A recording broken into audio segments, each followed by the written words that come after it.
Hello and welcome back to another episode. Today we're going to look at a tube microphone. I thought I would see if I can change my own mind on tube mics. I've got a few in my collection. I don't use them that much. Sometimes I might use them if I'm struggling a bit, just to see if that sort of characteristic warm sound is something that's going to get me out of trouble. But in fairness, it doesn't happen all that often. I like the AKG C414. I've used it for years, got a few of them now, and they're my sort of go-to condenser because they can do most things. And they've also got adjustable polar patterns. I have to say that my 414s spend 99% of their life set to cardioid. So I don't think having omni and figure eight patterns is particularly useful for what I do. But sometimes I get products and when I try them I go, do you know what, this is actually better than what I like. And so I'm not afraid to change my mind. But I thought some people are still a bit unaware about what tube mics do. And although I've reviewed them in the past, I'm never quite sure that I could hear much of a difference. So I wondered if I could try it on some instruments here and see if we can actually hear anything. Mainly because when I was digging around, I thought I'd show you something that's a bit unusual. Not completely so, but unusual from the point of view that I don't have a microphone that does some of the things that this does. So I thought it might be worth a go. So what we're going to look at is an AKG microphone, a P820. Been around a while. Tube and an interesting power supply box that we'll come to in a bit. So, comes in a nice posh case. I must admit I'm a sucker for cases, but inside the case, well, you get the usual suspension mount. In this particular case, it's quite a solid one. It's made out of metal. It's quite heavy. Which is probably a good idea because the microphone itself is quite heavy too. So that's what it looks like. I mean, just fairly familiar design. It's quite chunky. Oddly, when you squeeze the grill, it doesn't go in at all. It's really sturdy. It's really quite well made, but it's basically a normal mic. The only thing you might spot that's different, if I go to this camera, is on the bottom, it doesn't have a 3-pin XLR. It's got a multi-pin XLR. And the reason for that is that obviously you've got audio coming out of the microphone, but you've also got a high tension supply. Not a few volts, quite a lot of volts. That's what it looks like inside. If you take the cover off. So that's the circuit board. And that, if you're British, is the valve. An ECC 83, which is probably the most common valve ever, I think, in audio designs. I think our American friends call it 12AX7, I think it is. But same thing.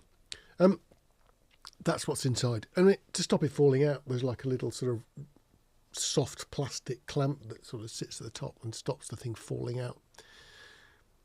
But I mentioned HT voltages. Well, to make this little beast work, you need to stuff about 250 volts into it to actually make the tube function. Hence why it's quite important that you don't fiddle with these things, because it stings a bit. There's a low voltage heater supply, so effectively like a little coil at the bottom that warms them up.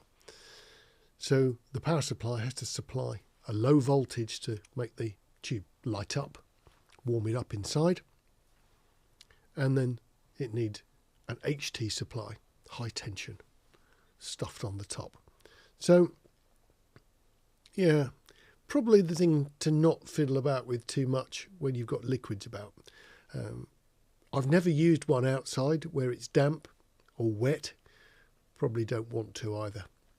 But that's how they work. They need this HT supply to make that valve function.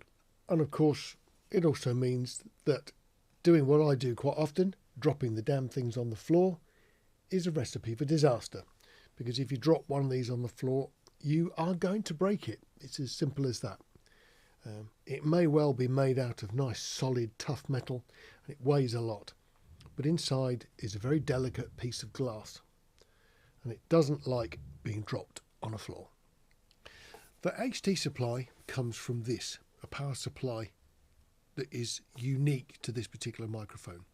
Can't swap them about like you can an ordinary, say, phantom power supply. This is dedicated to the microphone. There's a 7-pin socket on the back that goes to the microphone with a fairly short cable. So set it up on a stand and you stick this on the floor somewhere nearby and just run some mains power to it. And the output is on an ordinary XLR 3-pin. So as far as the thing that you've got the microphone connected to, it thinks it's an ordinary microphone. The interesting part about this is on the other side. So what we've got are some rather unusual knobs. The front panel lets you do other things too. Now there's a couple of switches, they're fairly straightforward. There's a low cut, so it's a shelf at the bottom, so you can slice the bottom off if you need to do that. There's a 20 dB cut, so if you stick it in front of loud sources, and this can actually cope with really loud sources. You can stick it in front of a screaming guitar amp if you want to. It's quite happy. Engage the -20 dB switch on there, and the mic is perfectly happy with loud volume. The other knob is the unusual one, and it's a variable polar pattern switch. If I turn it fully that way, we've got omnidirectional, because inside the microphone there are 2 capsules.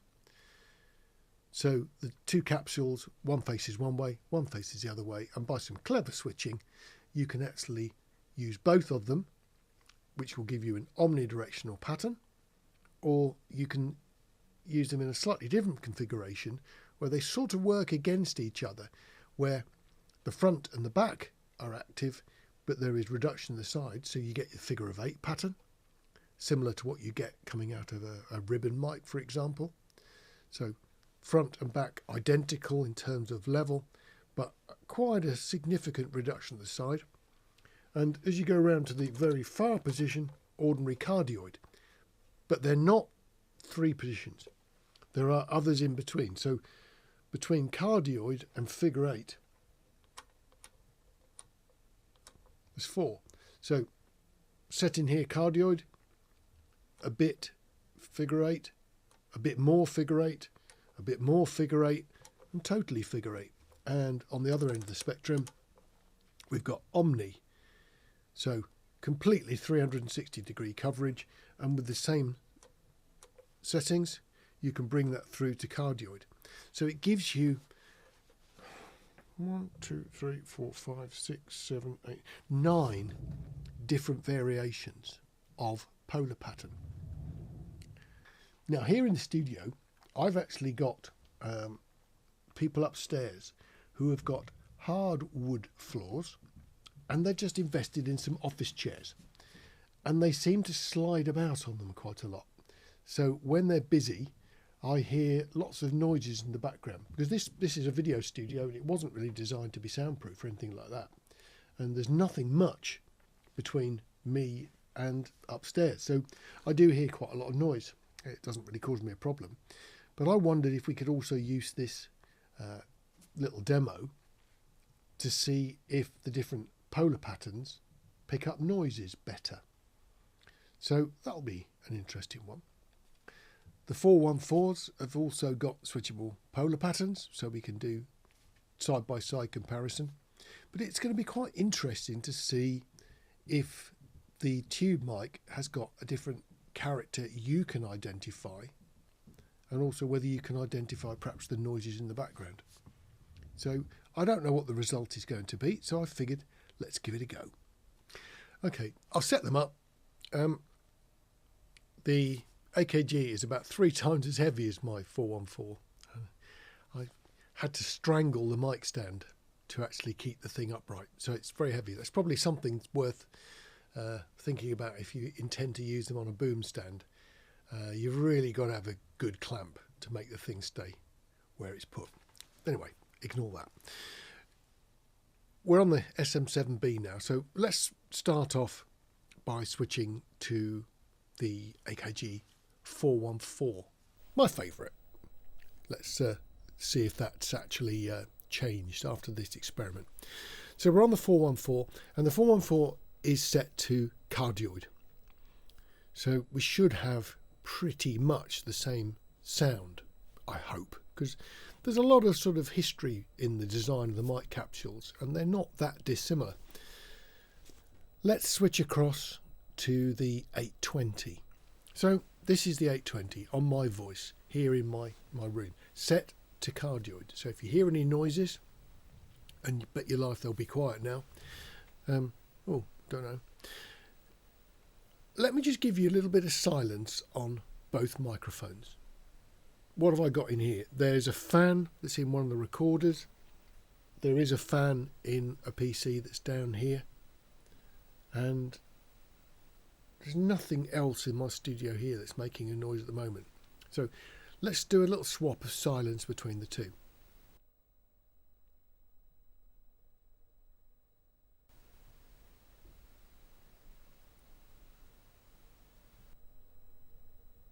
There you go, that's silence on the 820 and the 414, both set to cardioid. So how about if we now do a swap and I set them to a different polar pattern. Let's start with omni.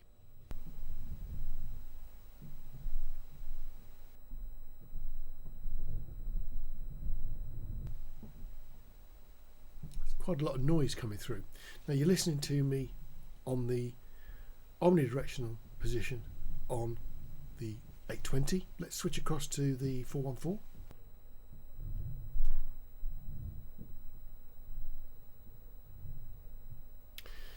So that's the 414 on its omni setting. And for once, thank you for the noises upstairs. It'll give you a bit better idea how these two microphones differentiate between the wanted signal and the unwanted signal while I'm talking as well. So alright, we're on the 414 now, so let's swap across to the 820 and just do a little top and tail on the audio on that one. So just in case, this is me talking on the omnidirectional pattern on the 820. I suppose what we ought to do now is do the same thing with figure of 8. Now in all fairness, that might be a bit different. So here we are, back on the 414, set to figure 8. Now, clearly I'm the same distance in front of me here, so there's hardly any difference in the change to the sound from the actual capsule that's pointing my way, but of course we do have the capsule at the back. Let's just quickly do the same thing on the 820. So this is the 820 on the front setting, and the back again is facing towards a part of the studio that's got nobody in it and it's quite quiet at the moment. There's nothing at all. I mentioned about the figure of 8 pattern having quite reduced impact on the side. So what I'll do is rotate this 820.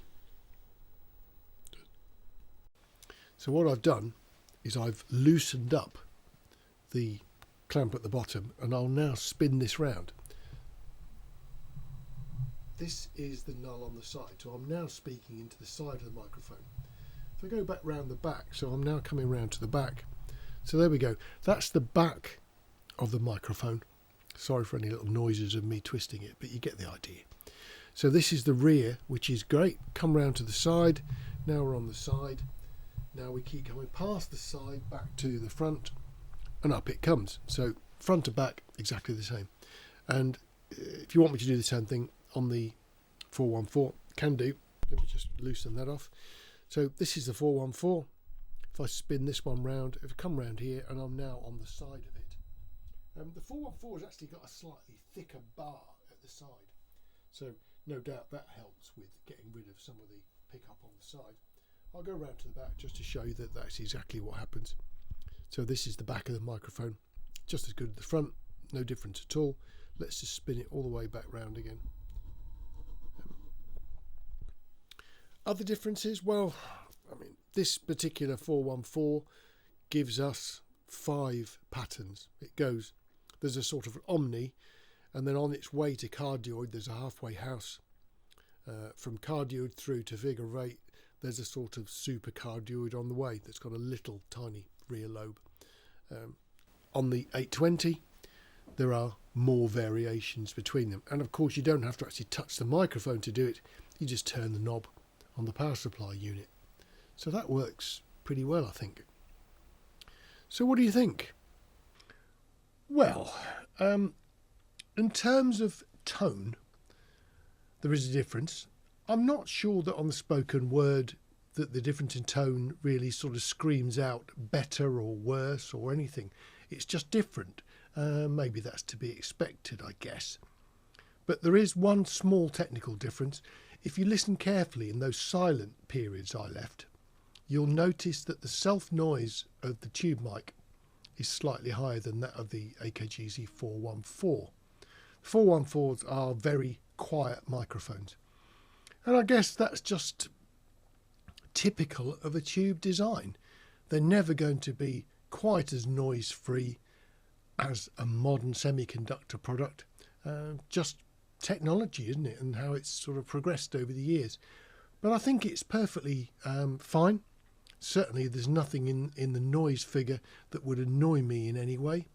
So I'm not really going to count that one, I don't think. To all intents and purposes, it's a quiet microphone. It's just that the 414 is a bit quieter. But of course, the 414 is also double the price.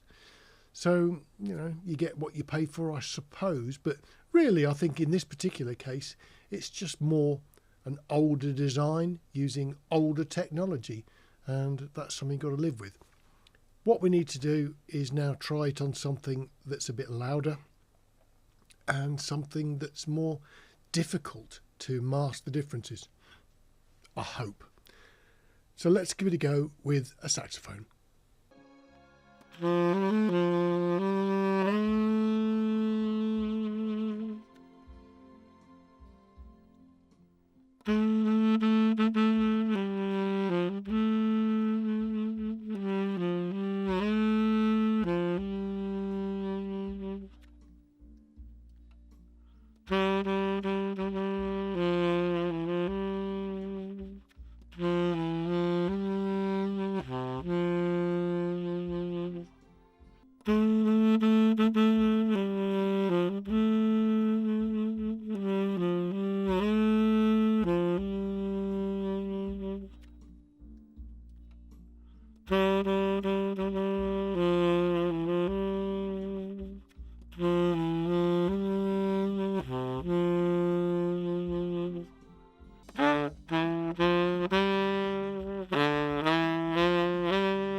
So that's the raw sax tracks. There's a little bit from the beginning of the song, slow, a little bit from the up-tempo bit at the end. You can actually hear the track. It's the spill from the headphones I was wearing. You can hear it very faintly in the background, but to give it a bit of context, here's the same thing mixed a bit better with the actual backing track that you can hear, so you can see how the two mics will sit in the mix.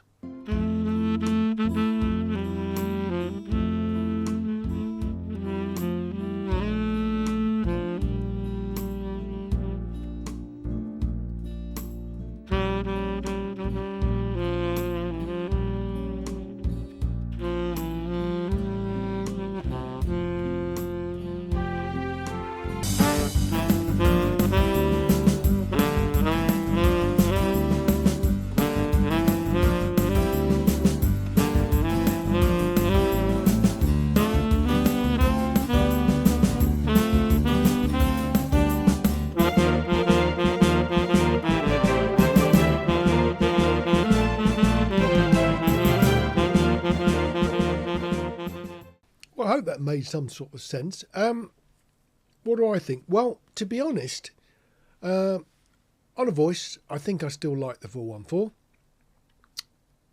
I have to say, I quite like the sound of the saxophone on the 820. I've always been happy with the 414, but there was I don't know what it was, but there was a roundness somehow. It made the saxophone sound, well, certainly more suitable for this particular piece of music.